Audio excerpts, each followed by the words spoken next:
Hello learners, इस video में आपका बहुत बहुत स्वागत है। इस वीडियो में हम क्लाइमेट चैप्टर जो आईसीएसई ज्योग्राफी का पहला चैप्टर है उसका कुछ क्वेश्चंस का डिस्कशन करने जा रहे हैं। इस वीडियो में मैंने ट्राई किया है, मैंने जितनी वैरायटी ऑफ क्वेश्चंस ला सकूं मैं उतना लाने की कोशिश की है। मैंने एक चैप्टर्स के बीच से क्वेश्चंस उठाने की कोशिश की है जो कि पूछे जा सकते हैं और जिनसे आपका कंसेप्ट भी क्लियर हो जाए। क्वेश्चन नंबर 1 यहाँ पे है, what type of climate does India have and why? So India has tropical monsoon type of climate. Tropical monsoon type of climate India का है। अब हमें बताना है कि इंडिया का क्लाइमेट आखिर ट्रॉपिकल मॉनसून टाइप है, तो ऐसा क्यों है। इसके दो रीजंस हैं। दोनों रीजंस लिखने पे आपको फुल 3 मार्क्स अगर इस क्वेश्चन के होंगे। 1 मार्क्स आपका ट्रॉपिकल मॉनसून टाइप लिखने पे और बाकी बचे 2 मार्क्स आपका ये दोनों लिखने पे आपको मिल जाएंगे। तो इसके क्या दो रीजंस है, इंडिया ट्रॉपिकल बेल्ट में लाई करता है और दूसरा इंडिया का climate monsoon winds, south west monsoon wind और नॉर्थ ईस्ट मॉनसून विंड्स दोनों से बहुत ज़्यादा इन्फ्लुएंस होता है। ठीक है, तो ये आप अगर एवरग्रीन की टेक्स्ट बुक खोलेंगे तो पहले पन्ने के पहले पेज में ही ये दिया हुआ है। फिर हम क्वेश्चन नंबर 2 पे जाते हैं, what is the characteristic feature of tropical monsoon type of climate. तो tropical monsoon type of climate के दो ही कैरेक्टरिस्टिक फीचर हैं, हाई टेम्परेचर और ड्राई विंटर। तो अगर आप इस क्वेश्चन में लंबी चौड़ी महागाथा लिखेंगे तो आपको नंबर नहीं मिलेगा। अगर आप ये दो कीवर्ड्स अपने आंसर में मेंशन करेंगे, हाई टेम्परेचर और ड्राई विंटर, तो आपको मार्क्स मिलेंगे। तो आपको ये समझना चाहिए कि कीवर्ड्स की और मेन पॉइंट्स की इंपॉर्टेंस समझिए, ना कि बड़ा बड़ा आंसर लिखने की। अब हम तीसरे क्वेश्चन पे आए हैं। ये कंसेप्ट बिल्ड करेगा आपका एक, give reason Kerala experiences pleasant climate in comparison with Punjab which experiences continental climate. अब बताना है हमें इस क्वेश्चन में पूछा गया है कि केरला जो है वो प्लेजेंट क्लाइमेट एक्सपीरियंस करता है, एक मॉडरेट क्लाइमेट एक्सपीरियंस करता है, जबकि पंजाब में कॉन्टिनेंटल क्लाइमेट होता है। कॉन्टिनेंटल क्लाइमेट का क्या अर्थ समझते हैं आप? कॉन्टिनेंटल क्लाइमेट का मतलब है गर्मी बहुत ज़्यादा पड़नी और ठंड भी बहुत ज़्यादा पड़ना, जैसे कि पंजाब में हमारे उत्तर प्रदेश के एरिया में होता है वैसा क्लाइमेट। क्यों ऐसा है? क्योंकि केरला इज, मैं पहले इंग्लिश में पढ़ दूँ, because Kerala is located near to the sea, that is Arabian Sea. Because of proximity to the sea, Kerala experiences moderate climate. Punjab is located away from the sea in interior part of India. As a result, it experiences continental climate, hot summer and dry winter. तो केरला जो है वो पानी के पास है, Indian ocean के भी पास है और अरेबियन सी बी के भी थोड़ा बहुत पास है। अरेबियन सी के पास मुंबई को कहेंगे, लेकिन वो भी अरेबियन सी की प्रॉक्सिमिटी में ही है। आप ये समझिए कि वाटर बॉडी के प्रॉक्सिमिटी में केरला लोकेटेड है। जो भी एरियाज़ वाटर बॉडीज़ के पास होते हैं वहाँ मॉडरेट क्लाइमेट होता है, अर्थात ना बहुत गर्मी ना बहुत सर्दी। यही कारण है कि केरला का टेम्परेचर जो है वो प्लेजेंट रहेगा। और जो पंजाब होगा, क्योंकि वो इंटीरियर ऑफ इंडिया में लोकेटेड है, इंडिया के बीचों बीच में है, तो वहाँ पे जो पानी का की वजह से क्लाइमेट मॉडरेशन है वो नहीं आएगा और वहाँ पे हॉट समर और ड्राई विंटर होंगी। यहाँ पे एक और बात बताना चाहूँ, केरला में टेम्परेचर हमेशा प्लेजेंट नहीं रहता, कभी कभी बहुत हॉट समर्स भी हो जाती हैं। उसका रीज़न ये है कि ये जो है इक्वेटर के पास है, ट्रॉपिक ऑफ कैंसर के नीचे है, अर्थात एक वो ट्रॉपिकल रीजन में आता है। टेम्परेट रीजन में केरला नहीं आता। सदर्न इंडिया जो हमारा है वो ट्रॉपिकल रीजन में आता है, नियर टू द इक्वेटर, और इक्वेटर के जितना पास जाएंगे गर्मी उतनी बढ़ेगी। तो ये आप समझ सकते हैं। फिर हम आए, how does Himalaya effect the climate of India. तो ये दो पॉइंट्स बहुत इंपॉर्टेंट हैं, दोनों पॉइंट्स याद रखना जरूरी है। Does not allow the cold Siberian winds from entering India.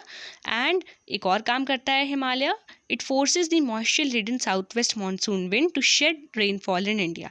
तो दो चीज़ें करना, पहली बार तो हमारे भारत को जो साइबेरिया से ठंडी हवाएं आती हैं उनसे बचाना, ताकि हमारा भारत एक मरुस्थल ना बने, एक ठंडा मरुस्थल ना बने, अर्थात ठंडा डिज़र्ट ना बने।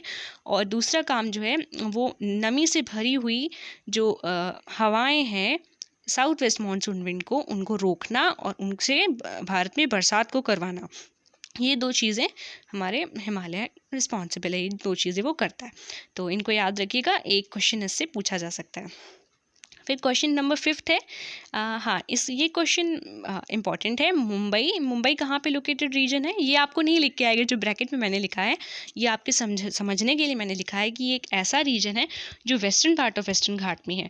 और ठीक है, और ये ज़्यादा इसमें ज़्यादा बरसात होती है, ज़्यादा रेनफॉल होती है इन कंपैरिजन टू पुणे। इसका रीज़न पूछ रहा है। इसका रीज़न ये है कि Mumbai lies in windward side of western Ghat and Pune lies in leeward side of western Ghat. यहाँ पर मैं आपको कुछ समझाना बताना चाहूँगी। ये देखिए, ये वेस्टर्न घाट्स है हमारा, ये हमारी मुंबई है और पुणे यहीं कहीं अंदर होगा।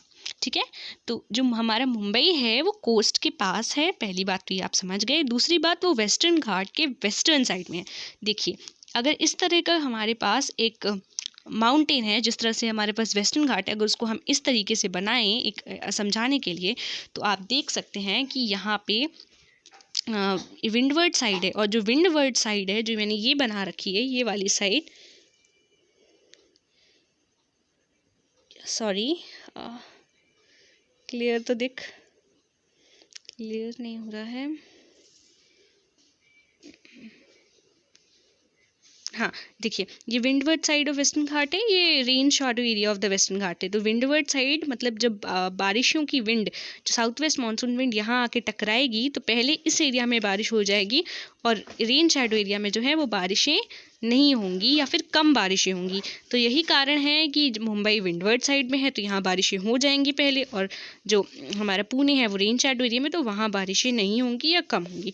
तो इस प्रकार की जो रेनफॉल होती है, जो माउंटेन्स पे विंड्स हिट करने की वजह से एक side, one side of mountain में ज़्यादा होना और एक side of on the other side of mountain में कम होना, इसे ओरोग्राफिक रेनफॉल भी कहते हैं। ठीक है, और भारत में most of the rainfall orographic ही होती है। ओरोग्राफिक रेनफॉल को हम रिलीफ रेनफॉल भी कह सकते हैं। अब हम आगे बढ़ते हैं। अगर मान लीजिए आपसे मुंबई और पुणे को नहीं लिखकर कुछ और लिखता है, अर्थात अगर लिखता है वेस्टर्न महाराष्ट्र रिसीव्स मोर रेनफॉल दैन सेंट्रल महाराष्ट्र, तो भी सेम आंसर होगा। अगर कोई और दो सिटीज़ का नाम लिखता है और उनमें भी वेस्टर्न घाट्स की वजह से ही होता है, जैसे वो लिख सकता है डक्कन रीजन, और वो मुंबई की कंपैरिजन करें, तो इन सब का आंसर ये सेम ही रहेगा। उस वक्त आपको अपना कॉमन सेंस लगाना होगा और ध्यान देना होगा कि कौन सी जगह की बात कर रहा है और कौन सा फैक्टर इफेक्ट यहाँ पे हो सकता है। क्वेश्चन नंबर 6 की बात करें तो वाई इज राजस्थान ड्राई, और यहीं पे मैंने साइमल्टेनियसली लिख रखा है why is Thar a desert. ये दोनों बहुत इंपॉर्टेंट क्वेश्चन है।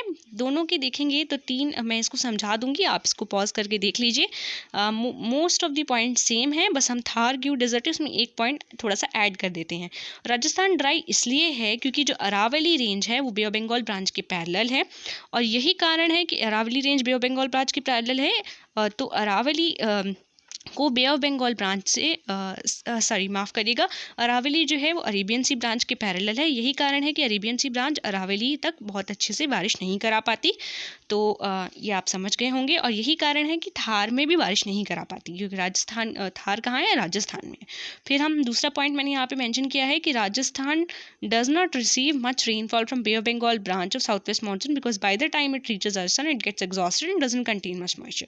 तो आप बे ऑफ बंगाल ब्रांच जो है वो जब तक पहुँचती है, उसकी विंड्स जब तक पहुँचती हैं राजस्थान तक, वो ड्राई अप हो चुकी होती हैं। यही कारण है कि वहाँ कम बारिश कराती हैं और राजस्थान को एक ड्राई एरिया बनाती हैं। अब थार क्यों डेजर्ट है, पहली बात तो हम ये समझ गए कि बे ऑफ बंगाल ब्रांच जब तक पहुँचेगी राजस्थान में ड्राई अप हो चुकी होगी। उससे भी एक बड़ा फैक्टर हो गया कि जो हमारा थार है वो अरावली के लीवर्ड साइड में, रेन शैडो एरिया में, मतलब कि ऐसे ही बारिश कम, ऐसे ही विंड्स बहुत ही कम बारिश ला रही हैं, और ऊपर से जो थार है वो रेन शैडो एरिया में हो गया, तो इस वजह से बिल्कुल ही ड्राई रह गया। तीसरी चीज़ यहाँ पे मैंने लिख रखी है, ये दोनों में जा सकती है, जो मैंने थार वाले में मेंशन कर दी है कि reaches the south west monsoon wind, जो थोड़ी बहुत हवाएं अरेबियन सी ब्रांच की पहुँचती हैं थार में, वो विंड नहीं करा पाती। उसका रीज़न ये है कि जो वो विंड्स हैं वहाँ इतनी गर्मी होती है, उस गर्मी के कारण जो सैचुरेशन पॉइंट की ज़रूरत होती है जिस पर बारिश हो, वो वहाँ नहीं पहुँच पाता है। इसको अगर मैं समझाने की थोड़ी सी कोशिश करूँ तो देखिए, ये अरावली है, और अगर ये हमारा south west monsoon wind Arabian सी ब्रांच है, तो ये पैरेलल हो जाएगा।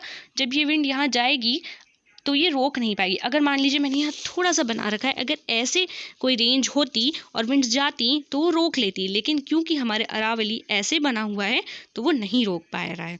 ठीक है, अब हम आते हैं यहाँ पे जी, जहाँ से बे ऑफ बंगाल ब्रांच की विंड्स जाएंगी यहाँ पे आएंगी Arabian C branch Bay of Bengal branch की आएंगी, अरावली के पहले थोड़ी बारिशें कराएंगी, बहुत ही कम। राजस्थान में अरावली के आगे तो रेन शैडो एरिया, वहाँ थोड़े से भी नहीं करा पाएंगी। ठीक है, अब हम बात करते हैं Ooty has much lower temperature than Kochi. इसका यह कारण है कि जो जैसे जैसे हम ऊपर जाते हैं, अल्टीट्यूड जैसे जैसे बढ़ता है, वैसे वैसे टेम्परेचर डिक्रीज़ होता है। तो ये भी एक फैक्टर है जो इफेक्ट करता है क्लाइमेट को, तो मैंने उसको भी क्वेश्चन की तरह मेंशन किया हुआ है। क्वेश्चन नंबर 8 है, Punjab receives rainfall in winter. इसका क्या रीज़न है? वेस्टर्न डिस्टर्बेंसेस भी इन्फ्लुएंस करते हैं हमारे क्लाइमेट को। वेस्टर्न डिस्टर्बेंसेस की वजह से पंजाब में विंटर रेनफॉल होती है। अब यहाँ पे दो टर्म्स मैंने यहाँ मेंशन कर रखे हैं, अल नीनो और जेट स्ट्रीम्स। आखिर ये अल नीनो क्या बला है? अल नीनो वो वार्म करंट्स है जो पेरू में ओरिजिनेट होते हैं। पेरू कहाँ पे है? साउथ अमेरिका में जो है वहाँ पे है, और वहाँ पे ओरिजिनेट होते हैं वार्म करंट और टेम्परेचर को इंक्रीज़ कर देते हैं। फिर जेट स्ट्रीम्स क्या होते हैं? These are the air currents which determine the arrival and departure of the monsoons, south west monsoon या नॉर्थ ईस्ट मानसून, दोनों की ही। ठीक है, अब हम इस वीडियो में हम क्वेश्चन नंबर 10 तक डिस्कस करेंगे और इसके आगे आने वाली वीडियो में हम उसके आगे वाले क्वेश्चन डिस्कस करेंगे। सो ये आखिरी क्वेश्चन है जो मैं आपको समझाने जा रही हूँ। What are the pressure conditions in summer, इस वीडियो का what are the pressure conditions in summer and winter monsoon. तो मैं आपको समझाना चाहूँगी, समर मानसून में जो है टेम्परेचर बहुत हाई होता है। टेम्परेचर बहुत हाई होने के कारण एक लो प्रेशर सिस्टम डेवलप होता है हमारी। ये आपको 9th में ही समझाया गया था कि जब भी टेम्परेचर हाई होगा, यानी कि 40 डिग्री 50 डिग्री होगा, तो उस वजह से लो प्रेशर सिस्टम बन जाएगा। तो हमारे लैंड मास में जब गर्मी के कारण लो प्रेशर सिस्टम बनता है हाई टेम्परेचर के कारण, ये और क्या होता है, जब हमारे लैंड मास में लो प्रेशर बना हुआ है तो हमारे जो सीज होंगे, जो वाटर बॉडीज़ होंगे, इनमें हाई प्रेशर बनेगा और हमेशा विंड हाई प्रेशर से लो प्रेशर की तरफ जाती है। तो यही कारण है कि विंड्स जो हैं समर के टाइम पे पानी से या ओशन से लैंड की तरफ आएंगी, यानी ऑन शोर विंड्स होंगी। और इसी के कारण जो हमारी ये विंड्स होंगी, ये बहुत सा मॉइस्चर लेडन विंड्स होंगी और बहुत सी बारिश कराएंगी। यहीं विंटर मानसून की बात करें तो टेम्परेचर लो हो जाएगा और हाई प्रेशर सिस्टम डेवलप होगा। हाई प्रेशर सिस्टम डेवलप होने के, जब भी टेम्परेचर कम होगा तो हाई प्रेशर सिस्टम डेवलप होगा। हाई प्रेशर सिस्टम डेवलप होने के कारण लैंड मास पे हाई प्रेशर सिस्टम डेवलप होने के कारण और सीज एंड ओशियंस पे लो प्रेशर सिस्टम डेवलप होने के कारण जो विंड्स हैं वो लैंड से सी की ओर जाएंगी। और जब विंड्स लैंड से सी की ओर जाती है तो इन्हें ऑन शोर कहते हैं। क्योंकि विंड्स लैंड से सी की ओर जा रही हैं तो वो बहुत ज़्यादा अपने अंदर मॉइस्चर नहीं कंटेन की होंगी, और यही कारण है कि विंटर मानसून से कम रेनफॉल होती है और समर मानसून से ज़्यादा। Thank you.